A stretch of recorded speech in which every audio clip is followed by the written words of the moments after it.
Welcome to People Love Process. If you consider yourself a professional designer, you'll notice as you progress throughout your career, your skills will naturally improve. Your methods will change and adapt as you get more familiar with the tools you use on a day-to-day basis and figure out your own preferred workflow. That will do nothing but transform how you approach various projects. Because of this, you're going to look back on past work you liked at the time you created it, and it'll now kind of make you cringe. That's pretty normal, and I go through that quite a bit when I'm looking through my archive, so it should be expected. In this movie, I'm revisiting a concept I originally created 30 years ago. Now, when I say created, it wasn't digital. I actually drew it out and used it to make some greeting cards at the time. And we're going to recreate it using better methods and a better creative process now. So let's get started. As you can see, I'm starting off this movie on my iPad Pro, and we're inside of the app Adobe Fresco for the iPad Pro, and it's a hybrid app. It can do both raster brushes. That's what I have selected here. It has watercolor brushes, which you can use here. We're not going to use either of these. We're going to focus on the vector brushes, and if you just tap the vector brush, you can see a bunch of different types. Recent ones I use, basic, jitter. They have manga brushes and outline brushes, but we're just using a basic round as we have selected up here. That's going to suffice for what we need to do in this movie. And the reason why I like digitally inking in Fresco, because it has pressure sensitivity and you can use an Apple Pencil and the iPad. And then once you have your work, you can push it to the desktop. And that's what we're going to do. So I'm just going to start inking out this. So I just want to walk through a couple things, and that is I still draw in analog. So if I have this layer on the right side selected here, and we just go to view, you can see I have a doodle that I had sketched out in analog, actually with a Papermate flare pen, and it's of an angel with a trumpet, little harp. And we're going to digitally ink this. So once I bring this into my iPad, and I use Dropbox to do that, or Apple Files to take a scan that I do on my flatbed scanner, scan it in, and then I push it through either Dropbox or Apple Files to get it on my iPad, place it in the iPad, and all you do there is you just go to this image and you select wherever you have it. In this case, I had it on my camera roll and I placed it in. So once you have something placed in like this, this is where we just want to diminish it, much like I do in Illustrator when I place an image to build on top of it. And in this case, we're going to do the same thing, but on the iPad, and we'll put it down to about 15 or so. It's a little wonky to do it with a pen. You could type in it if you wanted to, but that's good enough. We don't need to do that. So we're going to turn that off, and we're not working on that layer, so we don't really need to lock the layer because unlike Illustrator, you're not going to be able to select it if you're on a separate layer.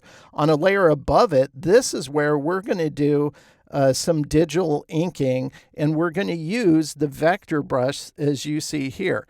Now, you want to control how that brush behaves when you're using the Apple Pencil. So if we go down here with that selected, go down to the settings, this is where you can set all these brush dynamics. You have pressure dynamics, you have roundness, angle, and we'll deal with the taper a little later as we do a certain detail. But up here is where you can test it. So if I just draw out lines, you can see what that looks like. If I do softly and press, you can see I can go from thick to thin really nice on here. And now if you want to adjust that, you just go to pressure dynamics. And right now I have it set for 100. But you could adjust that if you didn't want it to be that way, or you can click on pressure style and really dive into the control of that. But I'm just letting it use pretty much the default on that. Velocity dynamics is depending on how fast you move the Apple Pencil when you're drawing. You might want to set it to have certain behaviors as you do that. I don't so much use that because I'm not trying to sketch, but it works really great for that concept, that type of drawing, that is. And then shape and outline, you can put it on jitter. I never use that. If I want that kind of organic quality, I just do it manually. Well, manually on a digital device, I should say. And outline, you can experiment with those things. And obviously color, this is where color is, but we're just going to use black. So with black selected, with the vector brush selected on a layer that's empty, this is where I'll just pinch zoom in, and I'll just start drawing. Now, this is going to be a really loose drawing. I don't want it perfect. That's why I'm digitally inking this on the iPad. And I'm just going to go like that. Then I'll go into here, and I'm just purposely making this pretty crude because that's the style I want. I want it to be loose, kind of like that. We'll go into here and color this in. Kind of like that. It doesn't need to be perfect. That's the kind of the beauty of this style.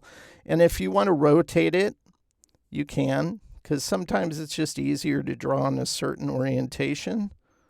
So I'll just do this, and I'll just clean up this, add elements if I think it's getting a little too smooth, kind of like that. We'll go in here like that. The only thing they don't have that they used to have in their old app called Adobe Ideas, which was the precursor to this and the precursor to Adobe Illustrator Draw, which changed to Fresco, is they had a fill tool where you could tap and hold and it would fill a shape. For whatever reason, they got rid of that, and that's unfortunate because I really like that.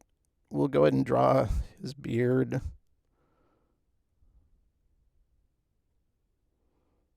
You can see if I press hard, it'll get thick and thin as I go up. Merge it into that again. I'll go in here just to, once again, I don't want this a perfect outline. If I did, I would just build it in Illustrator. I want this to be more organic. So it works really nice. And by the way, this is all vector. This is all going to be vector. And then I'll go back in. I'll fill these shapes. I'll draw a few more. I'm not going to draw the whole thing. That'd take forever. So like a good cooking show, I kind of do this ahead of time. But I want to show you the method of doing it because it's not hard. Anybody can do this. Now, unfortunately, it'd be nice if I could click and hold and it would fill this area here, but it doesn't. Well, I guess I could use the paint bucket.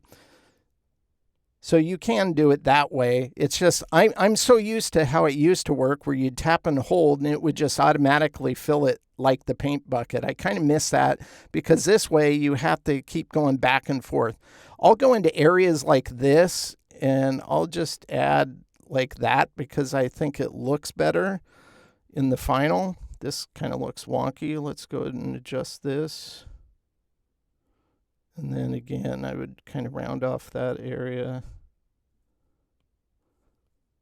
So you can still technically do it. It's just a separate tool. And that's one thing about Illustrator they do a lot is instead of just making a new functionality and putting it within a certain already existing tool or function and just making it a modifier key you hold down with that tool that's always been around, they always throw in new tools. And that's where the feature bloat comes in my opinion. And I just think they need to stop thinking that way and just keep it lean and mean.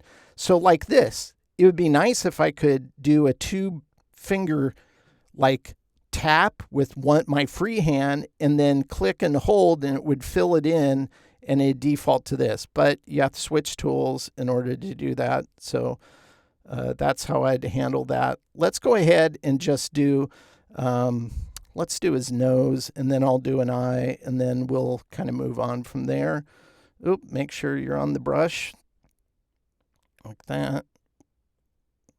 He has a very funky nose.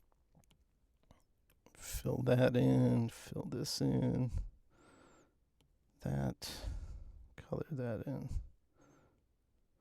like that. And then the eye, this is where I push hard down here, gets like that, so it kind of tapers. And I'll show you specifically how you can use tapering to assist. So that's how the inking process goes. It's not hard. Just like doing something traditionally with a pen on paper, just however long it takes you is however long it takes you.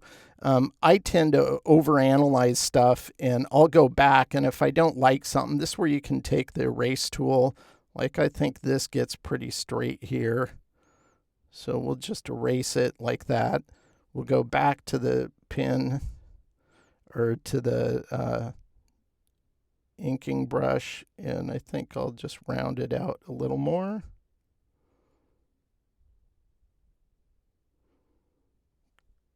Kind of like that.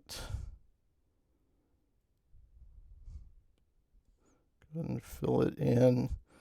So it's really easy to do that type of inking. So that's the process I use to ink everything.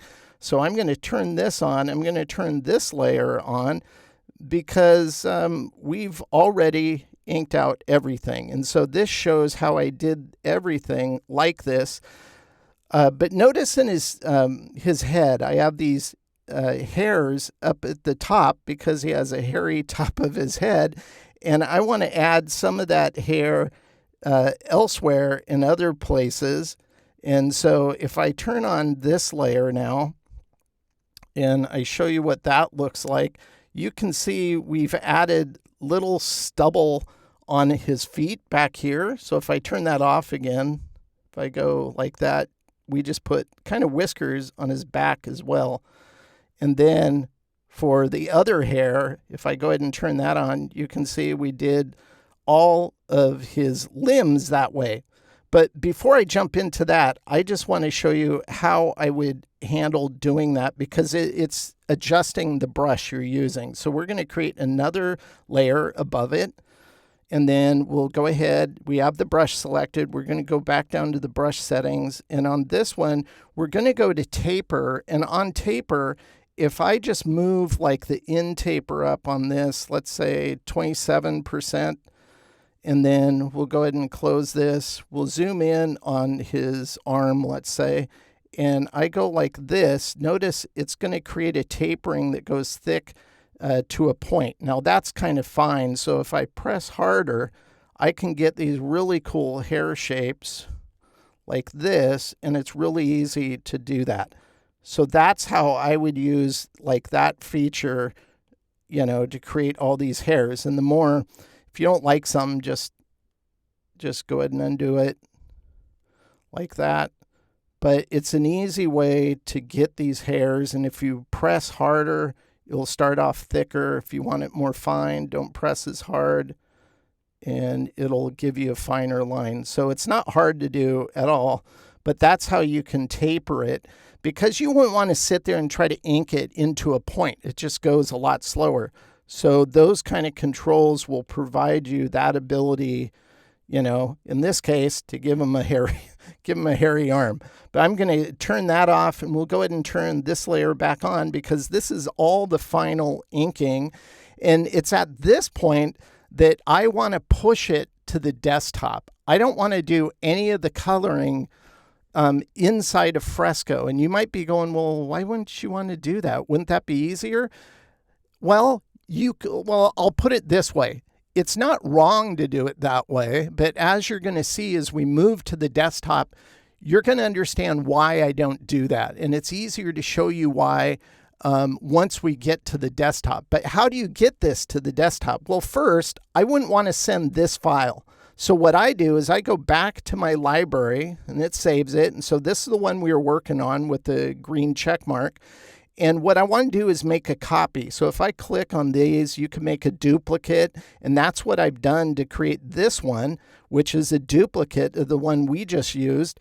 And it has all the same levels and everything. But what we need to do is we need to get rid of some of the content because we don't need all of it. And so if we go to these whiskers that I drew out just to demo, we can go ahead and click on that and delete that layer. We don't need it. We don't need the original head layer, so we can delete that. The sketch, we don't even need that. We can delete it. The background, which is just white, we can go ahead and delete that. And then on this one, the feet, the whiskers on the feet, we're just going to tap. And then we're going to go, where is it? Merge down at the bottom. And that merges with the layer underneath, and we'll do the same thing on this. So all we've done is we've optimized this file so it's just the line art alone, and we want to push this to the desktop. So to do that, we go up here, tap on this, and you can see there's different options here. There's open a copy, Illustrator for iPad or desktop. If you're using Illustrator on the iPad, you can push that to that if you want to. I don't want to do that. What I want to do is you can go to, well, if I click on this, it has the option to go Illustrator iPad, but we want to do Illustrator desktop. I would click that. Now, I'm not going to click it because I don't have my Creative Cloud account set up to work with this machine that I record these movies on. It's on my workstation that's outside of the booth I'm recording in right now. So I don't want to click that, but I'd click that, and then it would magically send it through Creative Cloud, and it would open up on my desktop. So from that point is where I want to continue this process. But I wanted to show you how I went through creating the core assets for this design. But we're going to walk through the coloring process in Illustrator, and I'm going to show you what you get when you push it to the desktop. We've now moved back to Adobe Illustrator on the desktop, and I push my artwork to my desktop, and I'm going to show you the raw iPad artwork that you receive once you do that. Now, before I do that, I want to show you my original concept. Now, this dates back to around 1990, I think. So quite a few years ago. And it was just a doodle. Now, I couldn't even find my original doodle, so that's why this one's a little pixelated, because I had to go off an old scan, and the resolution wasn't the best of that scan. But this was the artwork in question, and it was another hairy angel. And you can see where when I used to doodle, this was kind of the style that I always did. And I thought I could improve on this artwork. I always liked the concept. So, of course, you saw the rough sketch that I did that we inked from in Adobe Illustrator. And that's the raw iPad art that I want to show you, because this is what gets pushed to Adobe Illustrator. Now, this looks pretty good, and you might have thought, as I was getting ready to push it to Adobe Illustrator on the desktop from my iPad, well, Vaughn, why don't you do all your coloring in Illustrator? Well, I'm going to explain why, and this is the reason why. Because inside, on the iPad, using Fresco to ink with, it doesn't fuse the shapes together. This looks great. But in reality, this is a separate piece, this is a separate piece, and you even have tiny little pieces like this. They're all sitting there non-fused together. Let's go ahead and Command-Z to put all that back in place. And let's go ahead and zoom in on one area, the hand, right here. And I'm going to go to Keyline View, which is Command-Y. And you can see every time the iPad pencil taps the screen to draw or ink in that area, it creates a new independent shape, independent of all the other shapes. And why is this? Well, because they don't fuse together. And you might be going, well, I don't understand what that even means, fuse together. Well, let me show you a feature on Illustrator on the desktop. And this is what I wish they would do with this functionality inside of Adobe Fresco on the iPad, because I think it would improve the experience and it would allow people to do more of the artwork. Because if I did all the coloring the same way I did this line work on the iPad, it'd be a really, really messy file. What do I mean by that? Well, before I show you how you can fuse stuff together inside of Illustrator, if I just Command A all of these shapes, look at how many anchor points we have. We have almost 35,000. That's nuts. And it's because it doesn't fuse stuff together and optimize those shapes that we've drawn out. But if you're in Illustrator and we go up here to I want to find the blob brush here, and I click on it and double click into it, we'll set it, I think 3 will work. But notice it has keep selected and merge only with selection. We're going to keep that unselected, and we're going to go to accurate on this, so it's a tighter rather than smooth. This is letting the algorithm decide what it is. I want it to do exactly what I ink it as in Illustrator, and we'll click OK. Everything else can remain by default. And then all I'm going to do, make sure we're on this layer. We have black selected. Let's go ahead and kind of zoom in here. We'll do it right above the hand. And we'll use the blob brush. And I'm just using my mouse, by the way, but if you had a Wacom Cintiq, you could use it to do that. And you can see we draw out one line here. We draw out another line, kind of like this. And now, if I go ahead and select these, it fuses them together. And that's kind of nice. Now, if you didn't want these middle shapes, you could just use direct select, isolate them, and delete them. But you could do this same kind of inking in Illustrator. It's just, it would be hard to do this all with a mouse, because unless you have ninja dexterity skills in Illustrator with a mouse, you'd want to use something like a Wacom that simulates drawing in a traditional sense with the stylus, but just gives you the flexibility of digital. And that's why I do use a Wacom at times to do that. But in this case, it was faster and, in my opinion, easier to do it in Adobe Fresco. So if we go back into the blob brush, if I go keep selected or only merge with only selection and click OK, and then we do the exact same thing. So I do that, and then I go back and I do this. Well, these are remaining separate. They're not fusing together. And this is kind of the behavior on the iPad, is it just leaves them as separate shapes. And because of that, that's why I don't do the coloring on the iPad in Fresco, because I'd have, well, this was only, just the line work alone was 35,000 anchor points. I'd have well over 300,000. It'd just get nuts, and it would bloat a file, and it would be a very messy file. So how do I clean this up?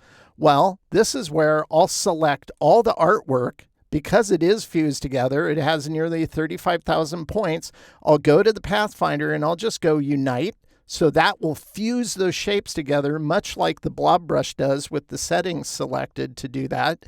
And now with all of these fused together, and by the way, it's a little hard to see the art with this many anchor points. So this is where I would go to Illustrator. I'd go to Preferences, Selection, and Anchor Display. And I'd turn off, if I'm doing traditional vector building, I always have this on. But in this case, this would be an instance where I'd turn this off and click OK, just so you can see the art. You just see the bounding box, none of the anchor points. We're not building traditionally with the pen tools, so we don't need to see those. But this just makes it easier to see what you have selected since it has so many. But notice we got rid of nearly half of the anchor points by just uniting them together. And so if we go to the appearance panel, you can see it's a group. It always defaults to a group. Eventually, I'll turn this into a compound. But this is still way too many anchor points. We want to simplify it. So we're going to go to Object. We're going to go to Path. We're going to go to Simplify. And it's going to open up the controls. Now, if you don't see this and it's just a thin bar, just expand from there, and then you'll see these controls. And then always turn this on. I don't know why they just don't make it by default open up like this. They've oversimplified it, in my opinion. So always click this and you'll get to this every time you open this up. So all I'm going to do is, you can see it's already said, hey, you have 16,000 anchor points. If you go with these settings, it'll only be 2,000. Well, you can see how it affects the quality of the art. It looks like cheap clip art. I want it to retain that quality. Just get rid of some of the anchor points. Don't over optimize it. And so I want to change this. I don't want it so smooth. You can see how it's starting to smooth out his arm, and it kind of makes his arm not look like hair, just makes it look like it's withering away. And so we'll want to bring this up like that. And we want this to be tighter, so we're going to bring it up. We'll try 75, see what that looks like. And you can see it's bringing this up. I think it would look even better going up further. Let's try 90. That's okay. I think it's still smoothing out too much, so I'm going to go 145 like that. That's looking better. Maybe even 95. I just don't want 16,000. And I think that looks pretty. We might even make this go up a little more like that. And I think that looks good. That still retains the quality we had by inking it on the iPad, but it doesn't over optimize it. And that's what you want to follow as you're doing this simplify. Many people will use this and they oversimplify, and it just kind of degrades the quality of the line work we were trying to get by drawing this digitally on the iPad in Fresco. So with that, I'm just going to click OK. And so that's how I go from nearly 35,000 anchor points. And in this case, it now only has 4,077, which is still a bit, but that's okay. It's a group, as the appearance shows. So I just hit F7. If you watch my Creating with Keyboard Shortcuts movie, I have a quick keyboard shortcut to change this into a compound, so it becomes a compound. But if you don't have keyboard shortcuts set up, you can just go to Object, Compound, and notice Make. Here's my keyboard shortcut for that. So I never go to that menu. It's just a lot faster to set up your own custom workflows doing that. So once it's all said and done, this is where I'll go and I have my complete clean artwork. So I'll turn this on. But notice there's a difference. What's the difference? Well, the beard. I realized it looked better having some detail in the beard. So I just added hair to the beard in this case. And I drew that with the blob brush inside of Illustrator. So it still matches that kind of continuity of the line work. So if we zoom in, you can see it has the same quality that we drew out on the iPad. So that's why I did that. So that's our line work. We're going to create a layer underneath, and this will be our coloring layer. We have a tonal family I've already decided upon that has tonal values that we're going to use on his skin and some of the shading, tonal values to use on his nose, other detailing like on his what do you call it? Toga, I think is what they call it, that they wear, his harp, etc. So I'm going to show you how I ink this, and I'm going to do it much in the same way that like comic book artists will have an inking, and they usually ink in Photoshop. I have a few friends who do comic book art for Marvel and DC, and they'll be given the inking because they have different artists doing different segments. And he'll have the layer in Photoshop locked like this, and on a layer underneath, he's doing all the digital coloring and detailing. And it's pretty amazing what they can do. So all we're going to do is we're going to zoom in on the head of this character, and we're going to do just kind of create the base coloring on the head, and we're going to use the blob brush. Now, if I go back in, we want to make sure to unselect that because I want it to fuse together. Click OK. Let's see what size. I think that size will be okay. I might adjust that. So all we're going to do now is I want to make sure I don't draw on the tonal value layer. We just want to sample it. So with the eyedropper, I'm going to go ahead and just sample the base skin color here. And then we'll go ahead and zoom in again on the face like this. I'll go to the blob brush. So we have the blob brush selected. We have the color selected. We have the right layer underneath selected. And then this is where I'll just draw this shape. Now keep in mind, I'm just drawing this with my pen tool. So if you have a Wacom, it's going to go a lot faster like this. And it doesn't have to be perfect. It just needs to, we don't want it to kind of go over the black line into another area, kind of like this. Like that.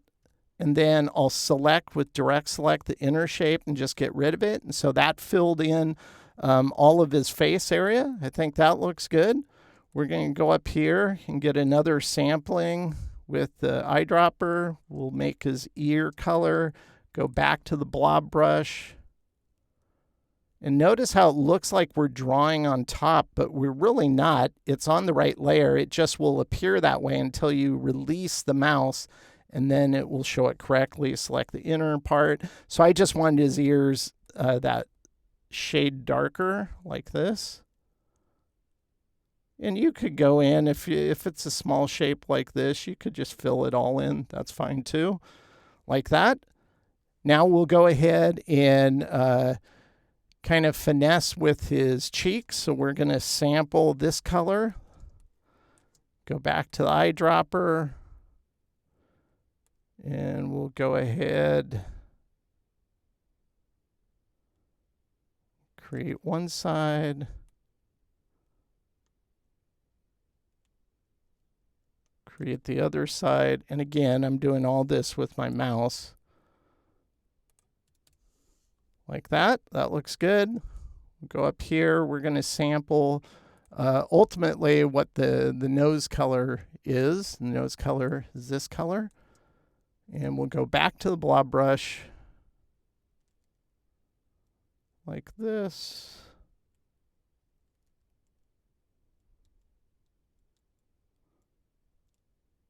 Like that. Select the inner shape, get rid of it.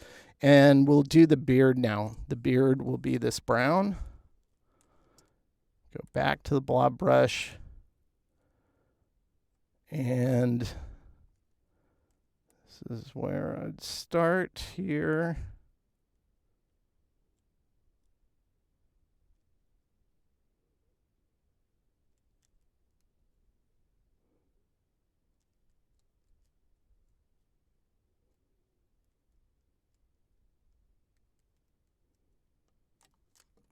Now I can let go and then just continue, and it will fuse those together. And on this one, I'm not going to worry about it showing up here because I'll just send it to the back of that layer. So I'll select the inner shape, and we'll delete it. We'll select the beard, and I have a F4 key. So if I wanted to send it back and you didn't have keyboard shortcuts, you'd have to go to Object, Arrange, send it back. But notice I have F4. So I never have to go here and do it. So I just select the shape, hit F4. And in this case, oh, I forgot I got a background layer. So that's not going to work. So I'm going to just cut it in this case to the clipboard, select this, which is behind. We'll select his ears too, just in case. And we'll go Command B, which is paste behind. And so that's fine to do it that way. But I think this is looking really good. So this is where some shading's going to happen. We want to add shading. We also want to add some highlights as well. So let's zoom out a bit. And shading, we're going to use that same brown. But on this, we're going to select this, go to transparency, go to color, and we have it global. So we're going to set this to 85% tint. Then under transparency, we'll go to multiply. And then once we have that set, we can adjust the value of how intense it is. Right now it's 100% value. We're going to knock off 70, so it's 30.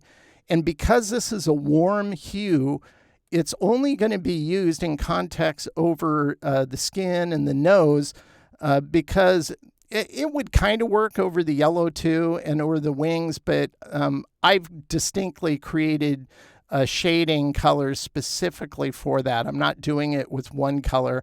It's just on his face. There's so many elements close to each other. I wanted it to be unified in that respect. So that's how I would create the shading. So I'm going to be able to sample this, but I also want to be able to do highlighting, and highlighting's easy. So let's turn this on. This is just a white shape over all the colors, and all we have to do is go down here to the opacity and just adjust it to 50%, so it will work as a highlight going over all the colors. So let's go ahead and go back to our art and do a few detailing things. The first one we're going to do, and this blob brush will remember your settings. So right now it's set at 50.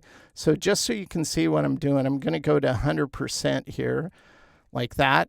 And just so we're using a color you can see, we'll use this pink color. And all I'm going to do is I'm going to create a shape kind of like this. It doesn't have to be perfect because we're going to use another shape to edit it with. So we're going to select the inner part, get rid of that, and it looks like I drew it. I did. I drew it on a highlight layer. I knew I was going to do that. So we'll move this down to the layer we're coloring. We're going to select the original face shape. We're going to make a copy of it, Command-C, Command-F. I have that set up as an F3 key. I'll select both, and we'll go intersect. So this shape is on top. It's the same color as the base. We'll color it white, and we'll adjust the value as we had white to 50%, and now it creates that highlight color. You know, I'm looking at this. This is getting a little thick over here. This is where you could go to your eraser tool, and it's going to look like you're drawing on top of your art. You're not. That's just the preview it shows. And we'll trim that out. So this is how you can edit it as your... Maybe if I thought everything was a little too fat, we could kind of cut off part of this like this going around. Maybe we taper this a little more too, like that. So really easy to do this kind of editing. I think that looks pretty good. Let's go ahead and do a shading one. The shading one we're going to do is we'll go ahead and grab the blob brush, and we'll use the magenta color just so you can see what I'm drawing. And all I'm going to do is kind of give this dude a 5 o'clock shadow. Like this.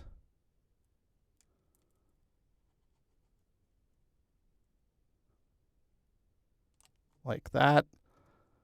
Doesn't have to be perfect. Again, select the inner part, get rid of it.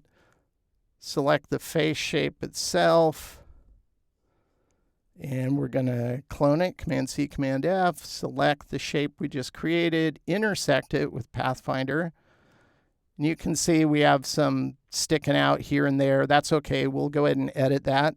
But we're going to go up here and just sample the shading like that. I think that looks good in context of the face. We'll put it in the correct hierarchy after we edit it. Let's go with the eraser tool. And by the way, if this is too small, you can go in here and bump it up. I think we'll go to 5, like that. And then once again, it'll look like you're drawing on top of other stuff, but you're not. It'll just erase the shape that's selected, or elements of the shape selected based off of what you're telling it to get rid of. So I think that's good. And then we'll even do it down here as it goes into the nose. Like that. And in this case, we have it at, I think that looks pretty good. Actually, I think that looks good right in place there. So not hard to do this. Obviously, I would do all the other coloring, whether it's the, let's do the halo. We'll do the halo. Again. Boy, getting out of control. Once again, I'm doing this with the with my mouse. A lot easier if you have a Wacom just to do it with that, but not impossible. Like that. So I'm going to select this shape, and we'll unite these so they're one cohesive shape.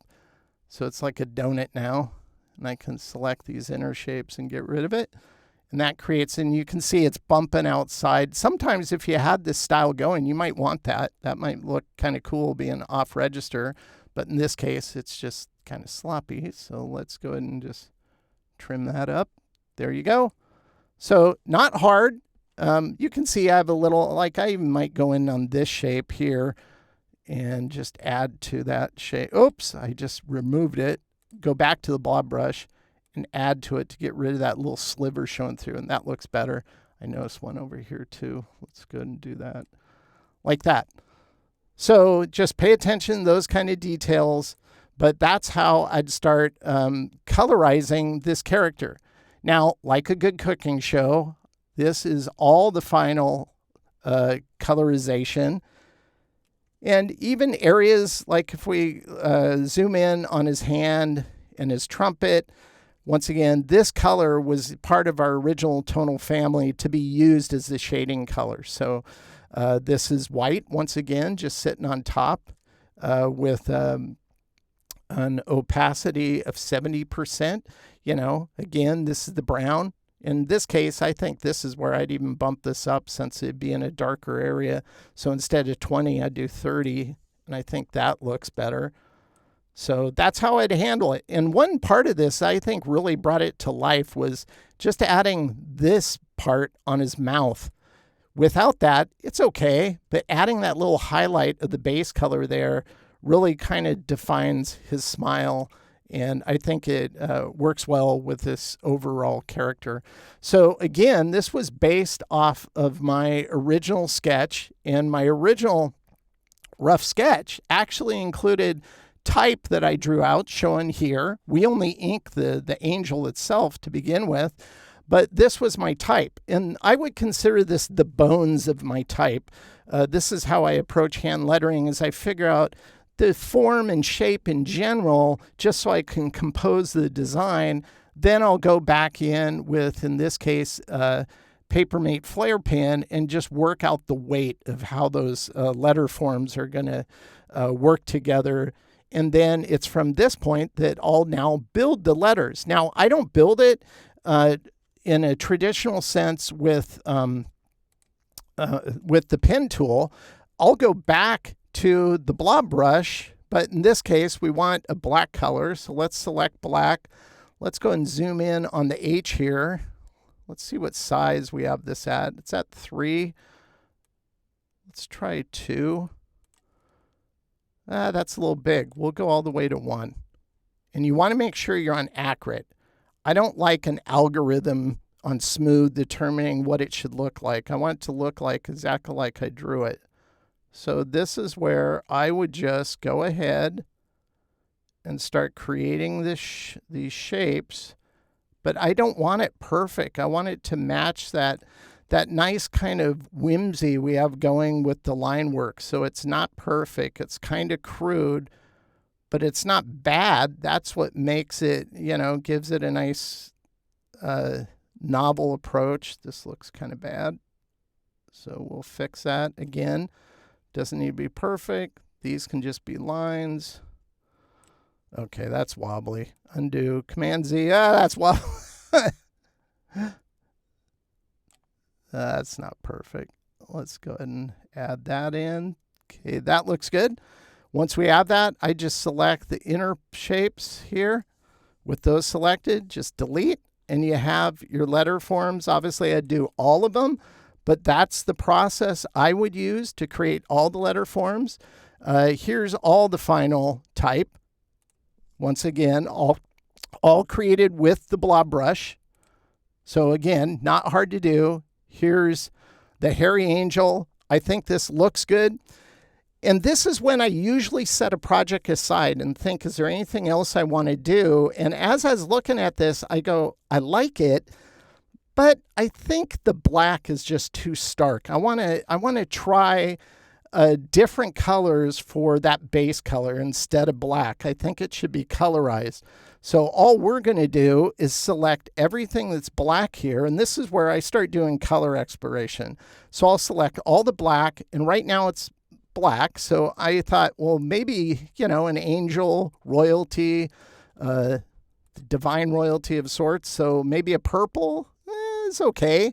I thought this was a little too muted, and when I went darker, I didn't like it either. So, but this is where you try. Then I thought, well, maybe an earth tone. I don't mind this one at all, but it's not very festive. We're talking about a festive time of the year. So this is where I decided, I'm going to try kind of a gold, or not a gold, a reddish type color. And when I did that, I was going, ooh, I like that. That's what I'm going to go with. So this was the color I kind of settled on. I think we should do a drop shadow here. So let's copy this, Command-C, Command-F. Once again, I use F3. I just hit F3, and now I have the copy. It's selected. We're going to use the nudge keys on the keyboard. I'm going to nudge it down 1, 2, 3, and over 3. 1, 2, 3. We're going to color it a muted gray, a warm gray, that is, like that. What do I mean by that? Well, if I double click in this, you can see it's 10% black with 5% magenta. So it has a warm hue. I wouldn't want this a cold gray. It would kind of go against all the warm colors we have going on. So I wanted it warm. That's why I did that. Then I just select, I'd copy it to clipboard, select the type, and paste behind the type. And I think that little drop shadow looks nice. Once again, I always set something aside, come back to it later, and that's where I decided, it needs some kind of background. So I created this elliptical shape. We're just going to go up here to Effect. We're going to pull down to Gaussian blur, and 10's not enough. Let's try 33. It's better. I think it could be even wider. I think that'll work. Let's go ahead and put it in context. We'll select all of our art here and paste behind because I want it behind the angel and it's too prominent. So I'm going to adjust the value from 100, knock off 40. I think that looks good. Having a little bit of sky, but not so much it detracts from the foreground with the character in it. Now, this is where I like to use textures in things. Even though I'm doing it organically in vector, textures are great, especially in context of Illustrator, because I can select this texture. And if I align it with our document in the center here, it puts this nice texturing. I created this texture years ago. It's an old toothbrush with watered down, is either black acrylic paint or India ink. I can't remember now because this goes back like 15 years ago I did this. And I've been using them ever since. That's the beauty of textures. They're timeless. So they never go out of style. Well, this texture, we're going to go ahead and color that same color we have in the outline we established, which is this red, but I don't want the value 100%. I want it to show through to colors underneath. So we're going to go to opacity and knock it down to 45, and I think that looks good. We're going to turn on this layer, the same speckled texture, just rotated 180 degrees. And on this one, I'm going to color white because I want this to have a feeling of snow dropping, but I don't want the value 100%. I want it somewhat transparent, so we'll go to 85% opacity, and you can see how that adds a lot. And then this is where I'll go back to vector. And it's a larger version of the same, because I have different levels of detail in that pattern. I had one where I had it really faint. I did one where it's more dense. And this I took from that dense, image traced it. So it's all vector. It's colored white. And all we're going to do now is we're just going to go back to effects, to blur, Gaussian blur. And 44 is what it's going to default to because that's the last setting. That's way too much. We don't want it 44.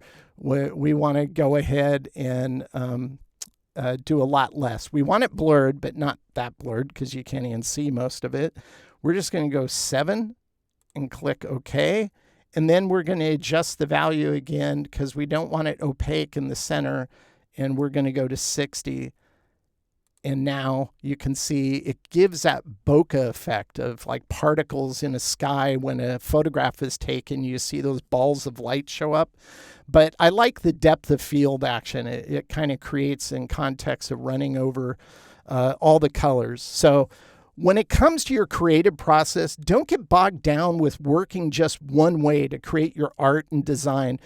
Try new things, retain old methods that still work well, and leverage your tools the way you prefer to use them, not merely the way an engineer thinks you should use their software.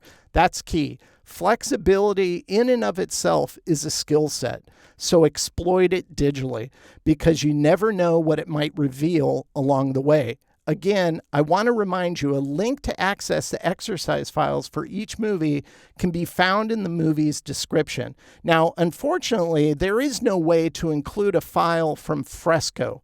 It doesn't really work that way. You can open up on your iPad. If I could, I would. But in this case, the raw file I push to my desktop is included with the exercise files for this movie. So you can open up that and see what you get when you do it. If you like this movie, I appreciate if you would share it or share a link to my YouTube channel with someone you think would like it. I really appreciate that. That helps to get the word out. And make sure to like and subscribe my channel as well. Thank you for watching People of Process. And as always, I hope this content helps you improve your own creative process.